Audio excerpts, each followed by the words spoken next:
You and all the Muslims will continue preaching of Islam. Allah subhanahu wa ta'ala will succeed us here.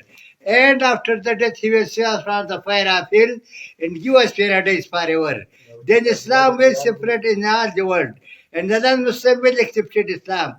For this purpose, they invite to every Muslims to spend only 4 months in Dawat Tabligh to learn the correct of this kalima, La ilaha illallah Muhammadur Rasulullah. Now, if I and you and all the Muslims will continue to get for this aim, that Allah subhanahu wa ta'ala give us paradise forever, not for some days.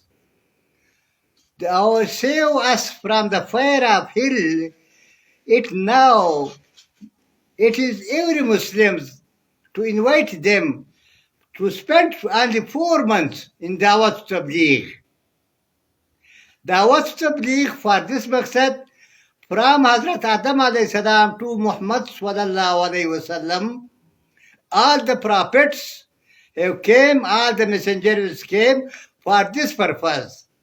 Now it is every request to every Muslim to spend some time for Dawat Tabligh.